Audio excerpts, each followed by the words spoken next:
कोल्हापूर जिल्ह्यातील महिला सक्षमीकरण, स्वयंरोजगार आणि ग्रामविकासाच्या क्षेत्रात गेली अनेक दशके उल्लेखनीय कार्य करणाऱ्या स्वयंसिद्धा आणि डॉक्टर व्ही.टी. पाटील फाउंडेशनच्या वर्धापन दिनानिमित्त पुरस्कार सोहळ्याचं आयोजन करण्यात आले।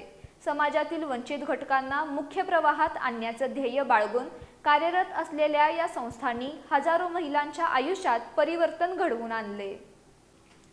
सन 1968 मध्ये डॉक्टर व्ही.टी. पाटील आणि सरोजिनी देवी पाटील यांनी स्वतःची संपूर्ण मालमत्ता समाजकार्यासाठी अर्पण करत सामाजिक परिवर्तनाची मुहूर्तमेढ रोवली। त्यातूनच पुढे 1992 मध्ये स्वयंसिद्धा प्रकल्पाची स्थापना झाली आणि महिलांच्या सक्षमीकरणाची नवी चळवळ सुरू झाली। महिलांमध्ये मी करू शकते हा आत्मविश्वास निर्माण करून त्यांना आर्थिकदृष्ट्या सक्षम, स्वावलंबी आणि उद्योजक बनवण्याचे कार्य स्वयंसिद्धानं सातत्यानं केले।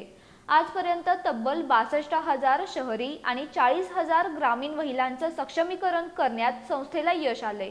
याचबरोबर 11,000हून अधिक यशस्वी महिला उद्योजिका घडवण्यात स्वयंसिद्धाचा मोठा वाटा आहे। 200 प्रशिक्षिका आणि 300 सेवाभावी कार्यकर्त्यांच्या माध्यमातून राज्यभर विविध उपक्रम राबवले जात आहेत। महिला उत्पादकांना बाजारपेठ उपलब्ध करून देण्यासाठी स्वयंप्रेरिका महिला सहकारी औद्योगिक संस्थेची स्थापना करण्यात आली। विविध शॉपी, मोबाईल व्हॅन आणि प्रदर्शनांच्या माध्यमातून महिलांच्या उत्पादनांना बाजारपेठ मिळाली असून संस्थेची वार्षिक उलाढाल सुमारे 4 कोटी 35 लाख रुपयांपर्यंत पोहोचली आहे। कांचनताई परुळेकर यांच्या स्मृतिप्रित्यर्थ उभारण्यात आलेलं स्मृती दालन आणि निरंतर शिक्षण संस्थेअंतर्गत सुरू करण्यात आलेलं स्वयंनिर्भरता प्रशिक्षण केंद्र ही त्यांच्या कार्याची जिवंत स्मारके ठरत आहेत।